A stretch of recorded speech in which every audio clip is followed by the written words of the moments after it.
जी, फवाद चौधरी और शुएब शाहीन की इस वक्त लड़ाई हुई है, हाथापाई हुई है, थप्पड़ पड़े हैं एक दूसरे को।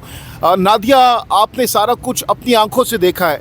एज एनी शाहिद, आपने क्या देखा? किसने पहल की, किसने थप्पड़ मारे, ये क्या हुआ, लड़ाई की वजह क्या है, सब बताइएगा आपने जो कुछ अपनी आंखों से अभी देखा है यहाँ डियाला जेल के बाहर। पाकिस्तान जी, जब फवाद चौधरी आए थे, वो उनकी मिसेस आई थी, तो फवाद चौधरी गए हैं। शुएब शाहीन पहले से इंतज़ार कर रहे थे। वैसे तो हर दफ़ा उनकी इजाज़त होती है, लेकिन इस दफ़ा उनको वेट कराया था। और वो हमेशा बड़े सब्र के साथ खड़े रहते हैं और हमेशा से बड़े रिस्पेक्टफुल।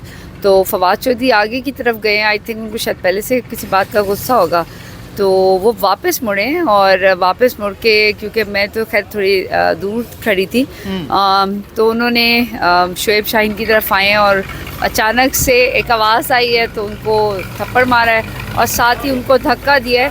और वो एक मिनट आपको रोकूंगा नादिया। यहाँ पर शुएब शाहीन खड़े होते हैं, उनको अलाउ नहीं किया गया। खड़े थे, फवाद चौधरी आगे चले गए हैं, फिर वापस आए हैं और उन्होंने वापस आके उन्होंने शुएब साहब को थप्पड़ मारा है और उनको फिर धक्का दिया है। और वो बहुत ज़ोर से, ऐसे लग रहा था जैसे मतलब सही बहुत ज़ोर से धक्का गिरा है, बहुत ज़ोर से गिरा है, क्योंकि वो मैंने खुद देखा। और फिर रेस्क्यू मैंने किया है और उठाया है। और ये मौजज़ा है कि उनकी हड्डी नहीं टूटी या उनको बल्कि हाथ पे ज़ख़म आया है। और ये मौजज़ा है कि आज उनकी हड्डी नहीं टूटी। जिस तरीके से वो गिरे हैं, काफ़ी ज़्यादा उन्हें चोट आ सकती थी, लेकिन शायद उनके घर वालों की दुआएं हैं कि वो बच गए।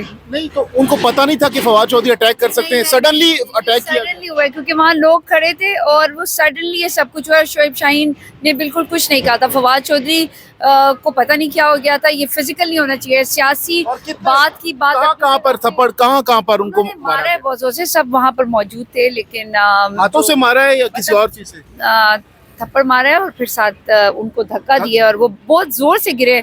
मैं तो अभी भी सोचती हूँ, तो अल्लाह ताला, ये मेरे ख्याल में फवाद चौधरी साहब को ये सोचना चाहिए कि एक बड़ों की वो होती है, क्या कहते हैं, रिस्पेक्ट होती है, एहतराम होता है। और इन बातों को, इन कॉन्फ्रेंसेस को, कहाँ पर लगी है उनको शुएब शाहीन साहब को? उनको जाहिर बात है, उनके यहाँ, उन्होंने शुक्र है कोट पहना हुआ था, हमने बल्कि उन्हें कोट पहनाया था। उनकी तबीयत वैसे भी ठीक नहीं थी। अच्छा। फिर भी वो कभी इस तरह की चीज़ों में नहीं आते। आई डोंट नो कि ये क्या हुआ है, बट जुबान दराजी भी नहीं होनी चाहिए। और ये जो फिजिकल होना है, ये बहुत आगे से फिर शुएब शाहीन साहब ने भी कोई अपना दिफा करने के लिए कुछ किया? जो उनके साथ वो थे, मतलब उन्होंने क्या कहना था, वो तो गिर गए थे, हमने उठाया और बल्कि उठा के वो साइड पे आ गए और उन्होंने कोई रिएक्शन नहीं दिया। मतलब मैं शुएब साहब की सब्र को सलाम देती हूँ। अच्छा, आगे से कोई रिएक्ट नहीं किया? मैंने भी फवाद चौधरी को कहा है कि आप ये वाले काम ना करें, आप गलत करें। अच्छा, इसके साथ साथ नादिया, जब ये सब कुछ हुआ तो कोई जुबानी कलामी, तल्ख कलामी और गालम गलोच भी हुई? नहीं, फवाद चौधरी गुस्से में थे और उन्होंने गुस्से में ना सिर्फ बोला है, बल्कि उन्होंने थप्पड़ और फेंका, तीनों काम किया है।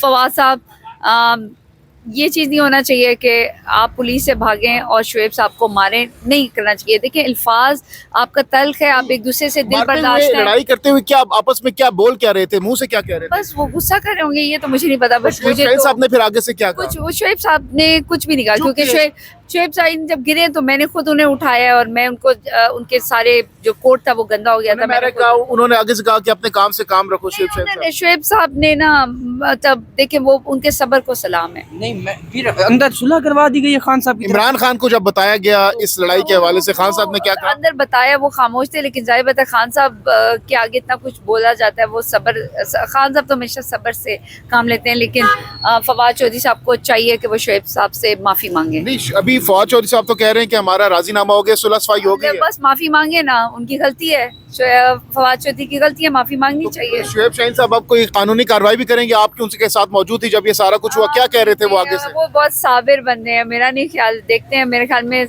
सुलह हो जानी चाहिए, लेकिन फवाद चौधरी आपको माफ़ी मांगनी चाहिए। तो कहाँ पर उनको चोटें आई हैं, कहाँ? क्योंकि इस वक्त कहा जा रहा है कि वो जख्मी है इस वक्त बहुत ज्यादा। ये मौजज़ा है कि उनकी कहीं हड्डी नहीं टूटी, वरना अच्छा खासा। चोटें कहाँ पर आई हैं उनको? उनको यहाँ पर आई होगी और हाथ पे चोटें आई हैं।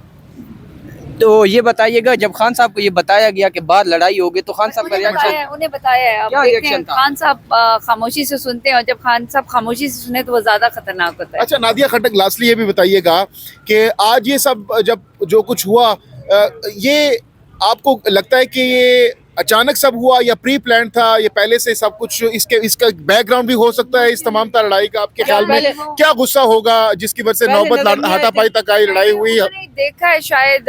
वैसे तो शुएब साहब जो है वो हमेशा गाड़ी में चले जाते हैं, आज वेट कर रहे थे, वो खामोशी के साथ खड़े थे, तो वो अचानक से मुड़ के वापस आए हैं फवाद रिटर्न्स की तरह।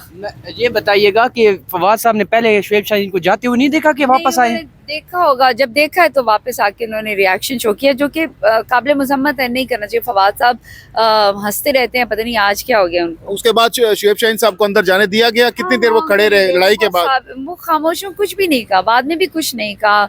मतलब पानी उन्हें पिलाया हमने, उन्हें कहा बैठ जाएं, लेकिन वो खड़े रहे, कुछ भी नहीं कहा।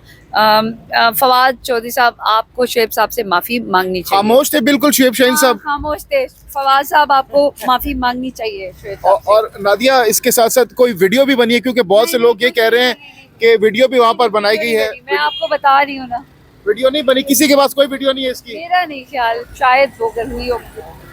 जब खान साहब, अच्छा खालिद साहब, ये बताएं कि खान साहब को अभी लड़ाई का जब बताया गया, अभी आप अंदर से आ रहे हैं खान साहब से मिलकर, तो क्या रिएक्शन था, क्या कहना था खान साहब का शुएब शाहीन और फवाद चौधरी की लड़ाई पर?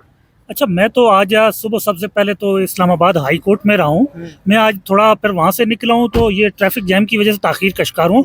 मैं थोड़ा लेट आके पहुँचा हूँ, उससे पहले मुझसे पहले की बातें हो चुकी थी। तो आपके पास क्या इन्फॉर्मेशन है इस लड़ाई के हवाले से, क्या हुआ एक्चुअल? बस अभी मैं अभी सुनता आ रहा हूँ, तो अभी प्रॉपर मुझे पूरी उसरा मिली नहीं है। शुएब शाहीन साहब को आपने देखे अभी? जी, शुएब शाहीन साहब अंदर ही थे। तबीयत कैसी है उनकी? नहीं, वो तो ठीक ठाक है। कोई जख्म वख्म, क्योंकि सोशल मीडिया पर चल रहा है कि उनको कोई जख्म आए हैं? इतना तफसीली में तो मुझे तो अभी बाहर आके वापस पता चला कि इस तरह ये वाकया हुआ है। अच्छा, जी जी ठीक है, मतलब वो उनकी सेहत ठीक है? खान साहब से उनकी मुलाकात हुई आपके सामने? जी जी, खान साहब से हुई है, और खान साहब ने कुछ केसेस की वो जिम्मेदारी भी दी है, तो इन्हीं अदालत के केसेस जो मुलाकातों के हवाले से, तो उस हवाले से कुछ जिम्मेदारी वगैरह भी उनको दी गई आज। और फवाद चौधरी साहब भी अंदर थे खान साहब के सामने? जी जी, वही थे। तो खान साहब के साथ इस हवाले से कोई बात नहीं हुई आपके सामने? नहीं, मुझसे पहले की बात हुई है, मेरे सामने तो इस टॉपिक पर ही हुई। फवाद चौधरी साहब अभी कह रहे हैं कि सुलह सफाई हो गई है, खान साहब ने सुलह करवा दी है। हाँ, ये मुझसे पहले की बात है, मैं चूंकि मौके पर वहाँ था नहीं, इसलिए मेरे लम्बे। क्या बात हुई खान साहब से आपकी आज? मैंने तो आज उन्हें नबल यूनिवर्सिटी में जो आज कन्वोकेशन हो रहा है, उस हवाले से आज उनको अपडेट किया है कि वहाँ जो उन्होंने एक अदारा कायम किया था तालीमी, और आज उसका कन्वोकेशन हो रहा है। वो सुन के बड़ा उस पर वो खुश हुए हैं।